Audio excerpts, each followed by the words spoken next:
aí, pessoal, tudo bem? Bom, acho que tá todo mundo meio curioso aí para saber o que a gente pode tirar aqui de efeito prático para as nossas aulas sobre santificação desse conto do Machado de Assis, que chama Igreja do Diabo, né? Acho que tem o porquê, nossa, de onde eu trouxe esse falar sobre isso, né? E, bom, enfim, Machado de Assis é o maior escritor brasileiro. Ele é tipo um romancista, assim, ele escrevia contos, histórias, etc. Naquela época escrevia muito em jornal, né? Essas coisas saíam muito em jornal. E no século XIX ele escrevia, geralmente ele retratava as pessoas, as condições ali do século XIX, a sociedade ali carioca, né? Da cidade do Rio de Janeiro. Então ele criava ali histórias com personagens que na verdade eram pessoas da vida real ali, né? Que faziam as coisas que aconteciam nas suas histórias eram nada mais eram do que coisas que ele via no dia a dia, nos lugares onde ele frequentava, né, os locais onde ele estava, as relações que ele tinha com as pessoas da época. Mas ele também ele escreveu vários tipos de coisa, né? E esse conto aqui, A Igreja do Diabo, ele fala sobre a condição humana de uma maneira geral. E eu vou tentar aqui é, explicar por que eu achei interessante isso quando eu li. E por que eu achei que seria legal a gente finalizar essas aulas sobre santificação com análise, né? Não vai ser bem uma análise, vai ser só uma explicação de algumas informações que eu coletei, do que eu entendi, que eu li também ali, né? Dentro encaixar isso com o nosso assunto, com o nosso tema. Por que eu achei interessante trazer isso? Bom, o, o vídeo, o conto inteiro, né? O conto por si, ele nada mais é do que a retratação da evidência da contradição humana. Ele trabalha aqui com a contradição humana. Então, só para a gente amarrar bem, a história começa com o demônio, o diabo, indo até o céu, explicar para Deus, tendo uma ideia, né, primeiramente, tendo a ideia de fundar a sua igreja, e os motivos, né, Machado de Assis escreve ali, os motivos que o levaram a fazer isso, a tomar essa decisão de fundar a sua igreja. E os motivos que ele lista lá são os seguintes. Ele quer meio que, apesar do sucesso que ele tem em levar as pessoas ali para o inferno, digamos assim, ou conquistar as pessoas, ele decide fundar a igreja dele para meio que, né, digamos assim, institucionalizar o seu trabalho, né, para organizar o seu trabalho, para não ser uma coisa assim só de ficar com o resto, né? Quem não decide ficar com Deus, vem pro meu lado, né? Eu quero conquistar as pessoas, eu quero trazê-las para mim, né? Para perto de mim. Então esse é um dos motivos que leva o diabo a, a criar, né? A ter essa ideia de criar a sua igreja, fundar a sua igreja. E o outro motivo também é desfazer a imagem que as velhas beatas, a expressão que ele usa, se não me engano é essa, as beatas, né? É, colocaram aí no senso comum acerca dele, né? A respeito dele. Então, que o diabo é feio, não sei o quê. Ele quer quebrar um pouco isso, né? Então, ele decide fundar a sua igreja e ele vai até o céu, vai até o paraíso, avisar para Deus a respeito dessa ideia dele, né? Eu tenho até aqui, estou com o trecho aberto aqui, e ele vai, inclusive, para legitimar a ideia, né? Ou melhor, desculpa, Deus fala isso para ele, né? Você veio até aqui contar para mim a sua ideia, mas não legitimar, né? Quer dizer, não é legítimo você fazer isso. Deus fala para ele quando ele chega no céu. Mas você veio aqui contar para mim. E é interessante que assim, quando ele chega no céu lá, no paraíso, Deus está recebendo um velho, se não me engano o nome dele é Fausto, está recebendo um velho e Deus inclusive fala para ele, ó, você viu como esse meu servo aqui, ele é bom, né? Você viu que eu estou recolhendo ele e tal. E a primeira coisa que me chamou a atenção toda essa primeira parte, esse primeiro capítulo, é como isso nos remete à narrativa de Jó, né?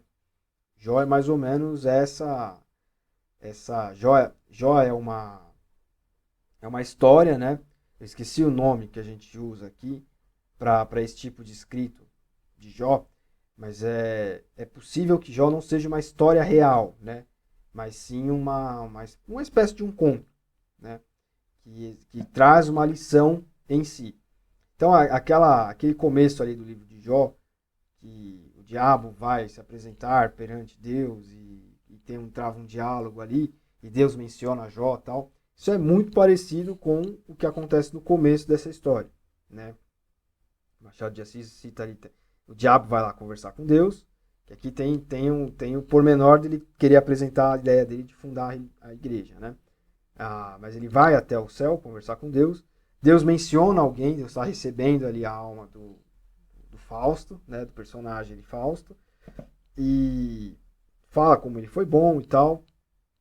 E o diabo meio que ironiza isso, né?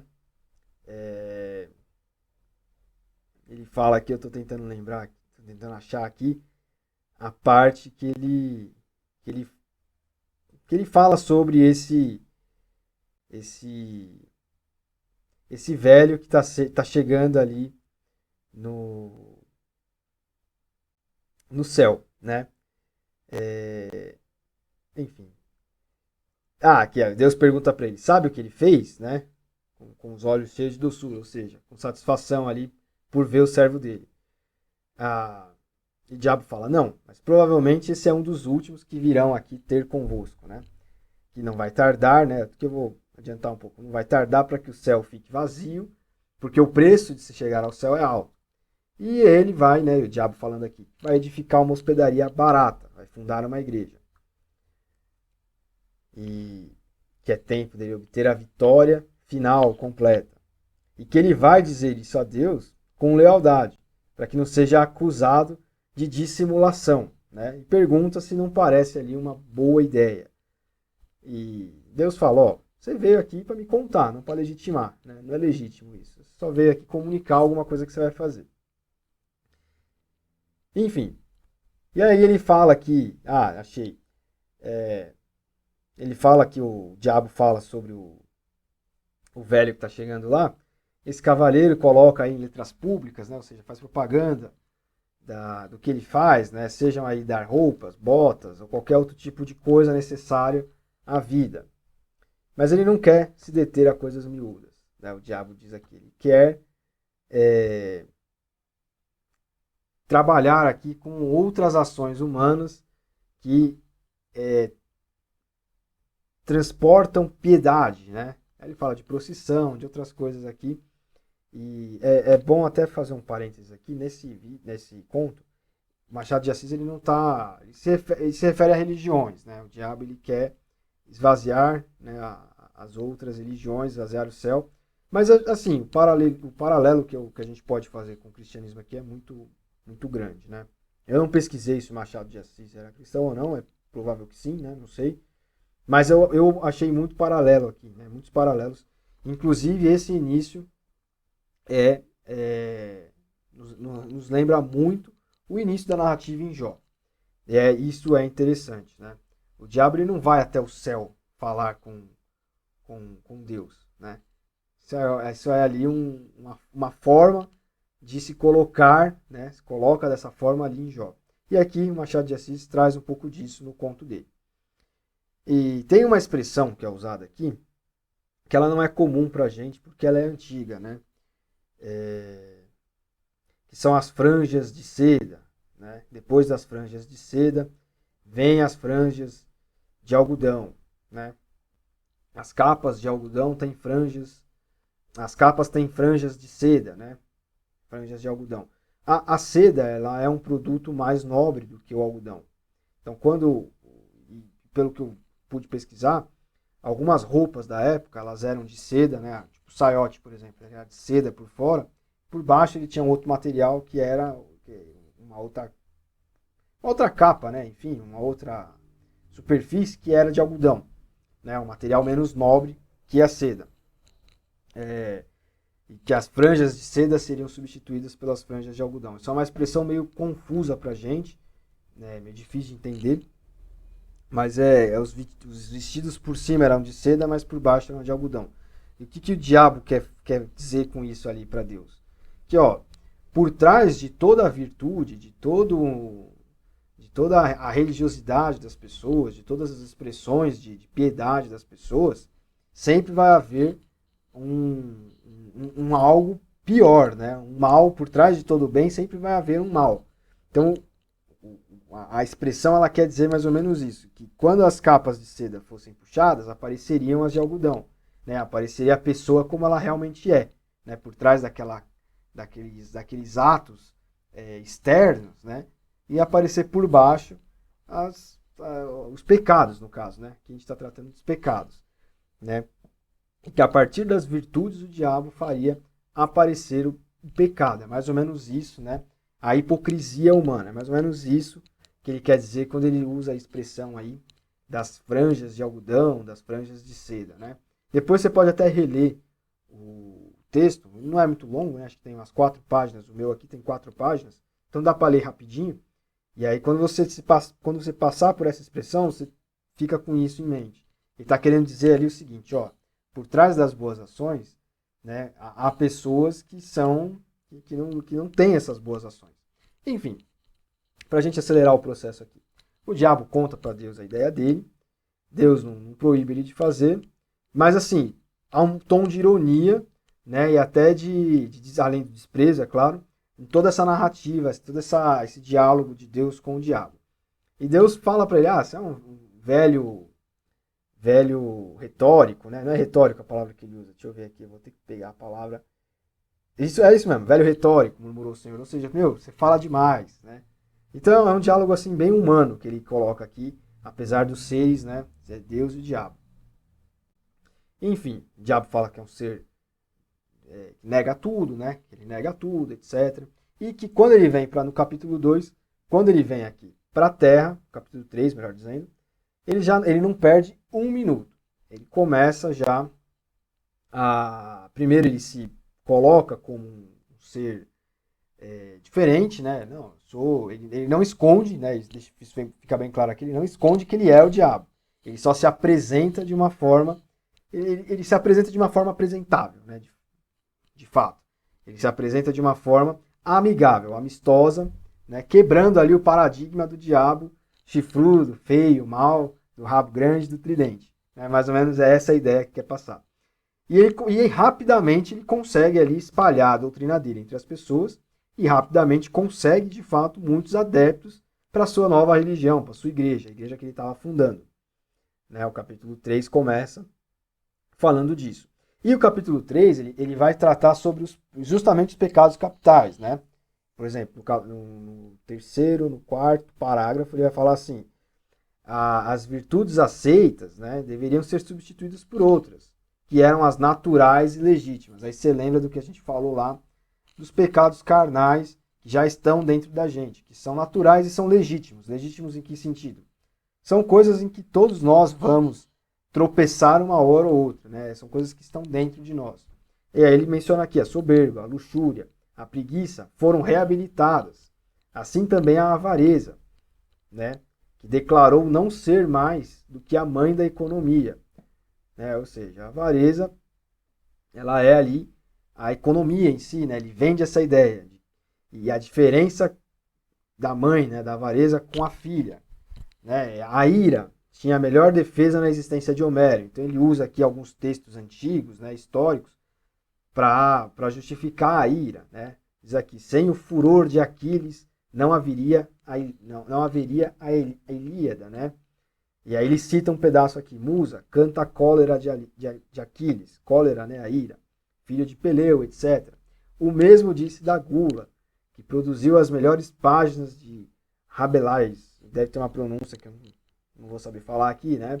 Mas enfim, ele está citando aqui coisas antigas e justificando ali, ó, a gula produziu aí as melhores páginas, né?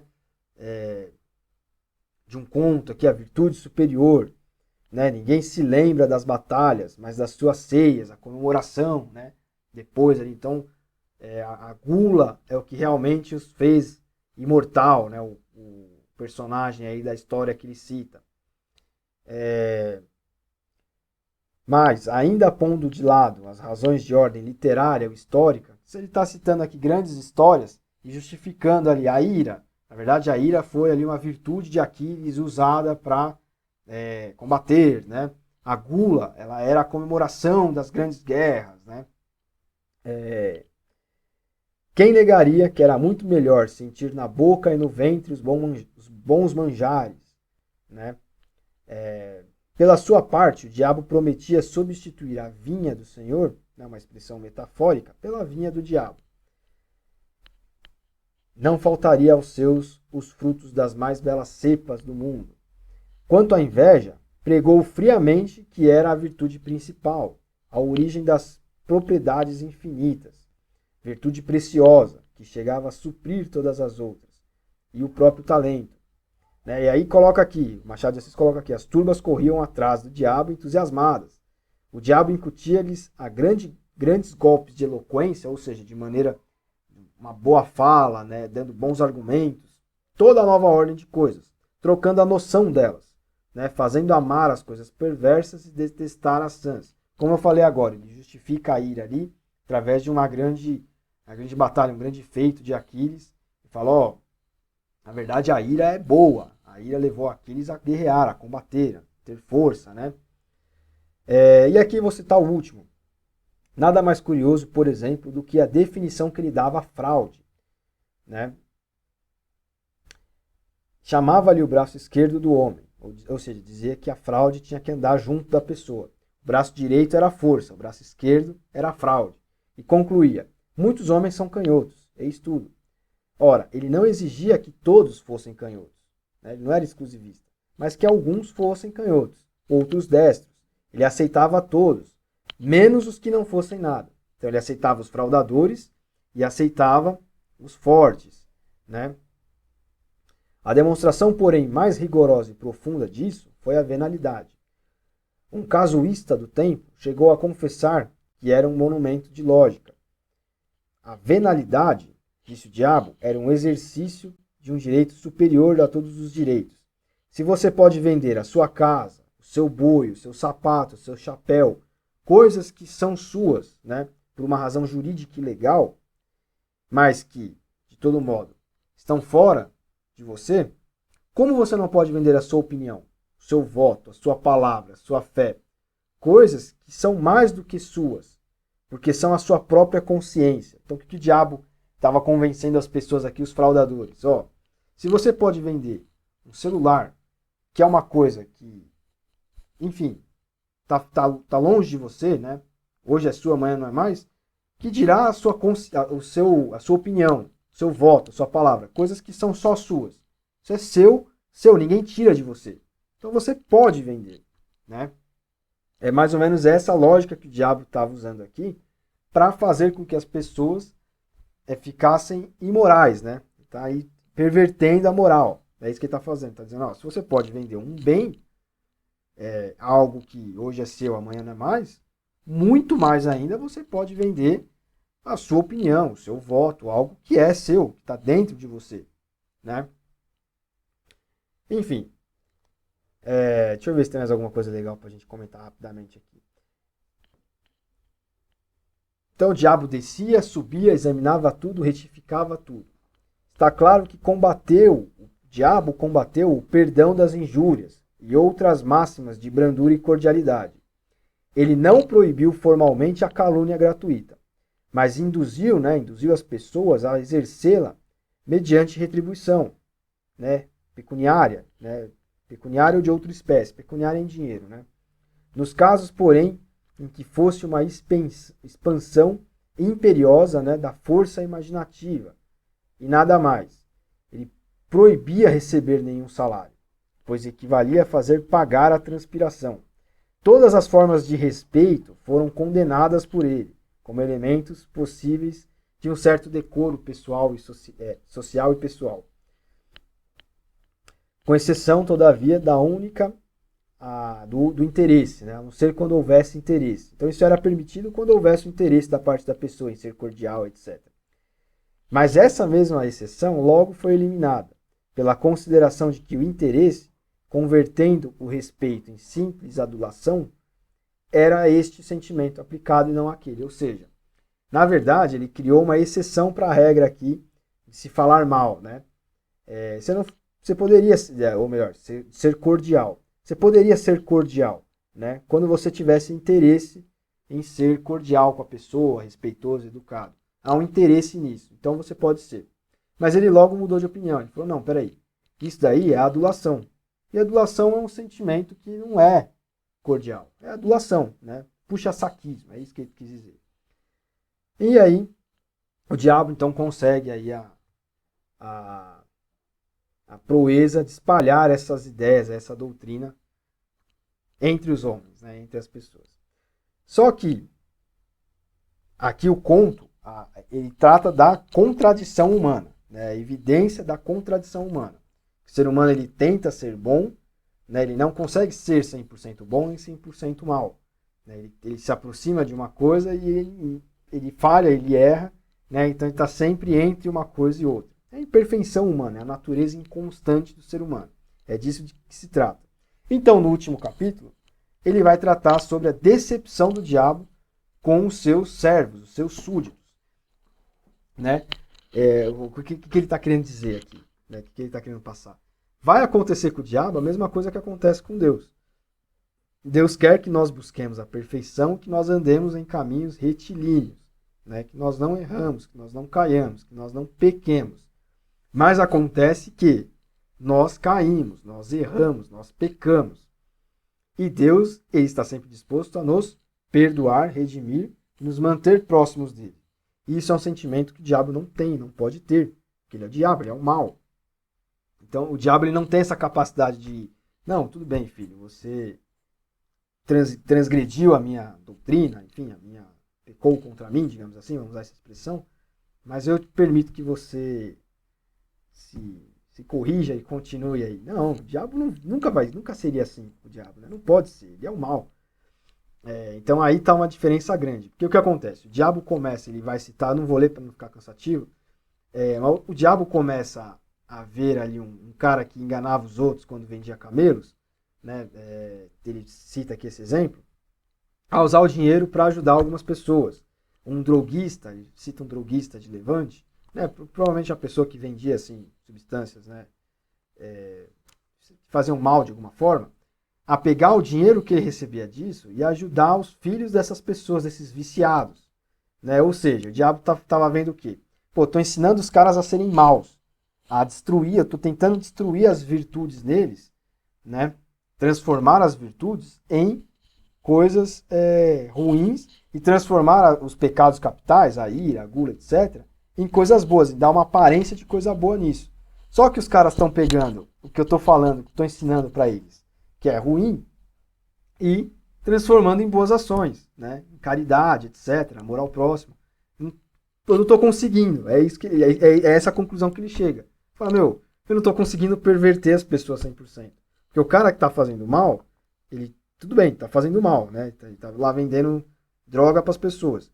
Mas ele pega o dinheiro que ele recebe disso, uma parte, e ele ajuda os filhos desses viciados, né? Você para pensar, você vê isso no Brasil. Né? O cara lá, o traficante no morro lá, ele vive de tráfico de drogas, de outras coisas erradas que acontecem. Mas ele faz lá a festa de fim de ano, constrói a piscina para a molecada brincar, a quadra para a molecada jogar bola.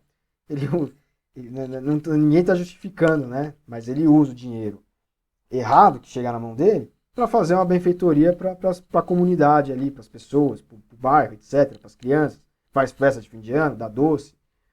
É justamente isso. É justamente essa contradição humana que o diabo se depara.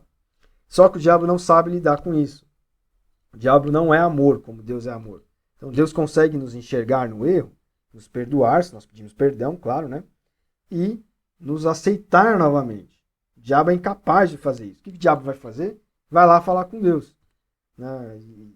Inconformado, obviamente, né? A descoberta, né? Eu vou ler um pedacinho aqui. Um dia, porém, longos anos depois, notou o diabo que muitos dos seus fiéis, às escondidas, praticavam as antigas virtudes. Não as praticavam todas, nem integralmente, mas algumas, por partes, como digo, as ocultas. Né? Exatamente os cristãos, por exemplo, como fazem com os pecados. Né? Não pratica o pecado, a obra ruim, integralmente, mas é de vez em quando, né, às escondidas. Aí ele cita aqui, certos glutões recolhiam-se a comer frugalmente 3 ou 4 vezes por ano, justamente nos dias de preceito católico. Muitos avarentos davam as esmolas à noite, ou nas ruas mal povoadas, nas ruas vazias, né? Quando não estava sendo visto, ele dava uma esmola. Vários dilapidadores do erário, né? Ou seja, pessoas corruptas, que roubavam o erário é o dinheiro público, né? Que pegavam dinheiro público, restituíam pequenas quantias. Os fraudulentos falavam uma vez ou outra com o coração nas mãos, né? Que falou lá dos bajuladores, etc. Às vezes as pessoas não usavam rosto dissimulado, né? Mas falava realmente com a alma, com o coração, eram sinceros, né? Os aduladores às vezes eram sinceros, né? Para fazer crer que estavam embaraçando os outros. E isso, a descoberta assombrou o diabo, que procurou aí, quando ele descobriu isso, ele quis ir mais a fundo, reconhecer esse mal aí que estava adentrando a igreja dele. E aí ele cita aqui o droguista de Levante. Levante é uma cidade na Espanha, que eu estava falando aqui, né? Envenenou longamente uma geração inteira, mas com o produto das drogas socorria os filhos das vítimas. No Cairo, um ladrão de camelos tapava a cara para ir às mesquitas, né? O diabo deu com ele na entrada de uma e lançou-lhe em rosto o procedimento, ou seja, falou para ele, falou, viu, você, né, você está fazendo de errado, né? Você está vindo na mesquita e você está roubando os camelos, está vindo fazer o que aqui na mesquita, né? Ele negou, né? Aí o cara, quando o diabo falou isso para ele na porta da mesquita, ele negou, dizendo que ia ali roubar o camelo de um drogomano, né? Alguém de algum povo. Roubou com efeito, à vista do diabo, mas foi dá-lo de presente a um muezim e rezou por ele a Alá. Ou seja, o cara falou, não, né? O diabo encontrou ele em frente à mesquita, confrontou ele. Ó, o que você está fazendo aqui? Você não é um ladrão de camelos? Ele falou, não, eu estou indo ali justamente roubar um camelo. E ele roubou o camelo, mas ele foi e deu de presente para um outro cara, né? Ou seja, que ele vai citar outras coisas que eu não vou falar aqui, outros depois você pode reler no último capítulo. E o diabo, aqui no penúltimo parágrafo, ficou pasmo de tanto refletir e concluiu que isso era um espetáculo, que era alguma coisa parecida com o que ele já tinha visto. Ou seja, parecido com o que era antes dele fundar a sua igreja, parecido com a situação com que Deus lida sempre. Voou de novo ao céu, trêmulo de raiva, ansioso por conhecer a causa secreta de tão singular fenômeno. Então ele foi ver com Deus se tinha uma luz do que estava acontecendo. Contou tudo, né? Deus, com infinita complacência, não o interrompeu, não o repreendeu, não triunfou sequer da agonia satânica. Mas pôs os olhos no diabo e disse: o que você quer, né? Que queres tu, meu pobre diabo?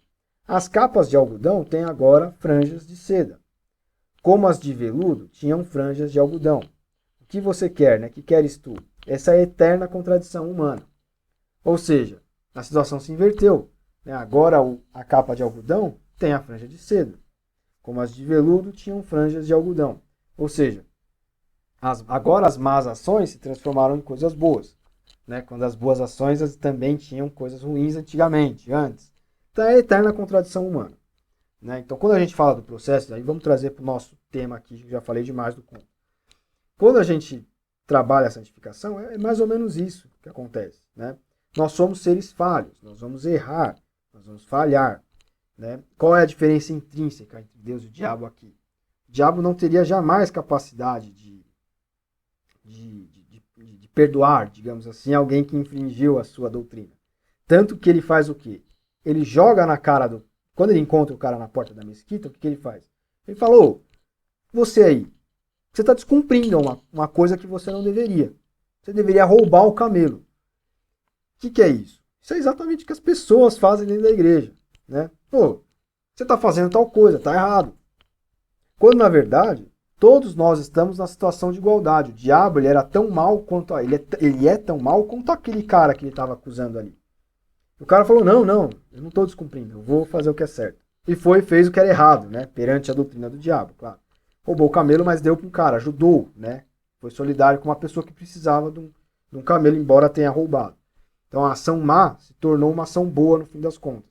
E o diabo cumpriu o papel do quê? O papel que lhe é pertinente, papel de acusador, de julgador, né? E isso é essencialmente diferente do que Deus faz com a gente, né? Hoje mesmo eu estava gravando alguns evangelhos que vão aí pro ar em janeiro e eu passei por um texto que Jesus fala: eu não vim julgar o mundo, eu vim salvar, né? Então Jesus ele não faz isso que o diabo fez, joga na cara da pessoa o erro dela. Jesus salva a pessoa, diz: ó, vai, não peques mais, mas a tua fé te salvou, né? Dá uma diferença aí gritante, né? Deus, essa situação, esse dilema, essa agonia do diabo, Deus convive com isso sempre. Por quê? Os seres humanos, eles são falhos. Nós, no nosso processo de santificação, é aquilo que a gente trabalhou nas aulas. Nós vamos errar, né? Vamos cair, pedimos perdão, levantamos e prosseguimos a caminhada, né? E isso é o processo de santificação. É isso que Deus quer de nós, né? Deus não nos quer perfeitos porque Ele entende a nossa imperfeição. Diferente do diabo aqui do nosso conto, né? Do conto aqui do Machado de Assis. Deus ele não aponta o dedo na cara. Fala, ó, cara, levante e prossegue. Levante e prossegue. Levante e prossegue. Né? Então, eu achei muito interessante porque isso aqui mostra pra gente um pouquinho da nossa natureza humana, né? Nós não vamos ser perfeitos, né? Nós não vamos acertar sempre, embora nós possamos acertar na maioria das vezes. Então, esse é o processo de santificação. Aqui ele fala sobre os pecados capitais, né? A abordagem dele é em cima disso. Então ele vai falar da ira, fala da gula, fala da avareza. São todas coisas que estão presentes no nosso dia a dia, no nosso cotidiano. Cabe a nós pedir a Deus, enfim, sabedoria e capacidade de lutar contra isso. Mas eu achei muito legal porque o Machado de Assis ele lida muito com, como eu falei no começo, com o cotidiano. Ele escrevia muito sobre as pessoas do entorno dele ali na sociedade carioca, né, na cidade do Rio de Janeiro. Então ele frequentava os lugares, ele via pessoas, via as atitudes, né, e transformava isso em contos, né. Ele pegava situações e transformava essas situações em histórias, né, boas histórias serem escritas e lidas. Então, eu espero que tenha sido aí proveitoso, legal, interessante, uma coisa diferente para você. Logo, logo eu quero fazer uma coisa semelhante com uma outra história. Eu já falei na última aula até, porque eu ia fazer. E fica aqui pra gente essa lição, né? De que Deus ele é misericordioso, diferente do diabo. E Deus entende. Uma coisa que o diabo não entendeu, não entenderia jamais, é essa capacidade, porque o diabo ele é mau por natureza, então ele não tem a capacidade de perdoar. É que Deus ele está acostumado à inconstância humana, e ele criou o ser humano com essa inconsistência, por assim dizer. Isso é uma evidência do nosso lado carnal, do nosso lado humano. Nós sempre vamos cair e vamos precisar de perdão. E isso, inclusive, é para que nós não sejamos orgulhosos e saibamos que nós não conseguimos as coisas por nós mesmos. É pela graça de Deus que a gente consegue ser salvo, é pela graça de Deus que nós conseguimos nos manter firmes na Bíblia, na palavra, que nós conseguimos juntar forças para trabalhar dia a dia na obra, né, no reino de Deus, etc. Então, é basicamente isso. Tá? Esse conto ele evidencia para nós a natureza de Deus, a natureza do diabo, a nossa própria natureza de inconstância, de falhas, né? Que nós vamos ter ações boas ao mesmo tempo em que teremos, eventualmente, alguma ação ruim, né? Nós vamos ser solidários ao mesmo tempo que nós somos egoístas, nós vamos ser, enfim, nós vamos ser um pouco avarentos, às vezes, ao mesmo tempo em que nós vamos ser solidários e dar uma esmola, etc. Mas é isso que mas tendo consciência de que é isso que nós precisamos buscar. Nós precisamos ter em mente que temos que diminuir a ira dentro de nós, a avareza, o egoísmo, o orgulho, tudo isso. Né? Assim nos aproximarmos de Deus. E ter consciência de que é Ele quem nos ajuda a conseguir, Ele quem nos aceita, perdoa os nossos pecados e nos mantém em comunhão com Ele. É isso. Né? E por estar acostumado com isso, Deus nos conhece. Deus conhece você, as suas dificuldades, as suas falhas, e Ele te dá força para vencer tudo isso.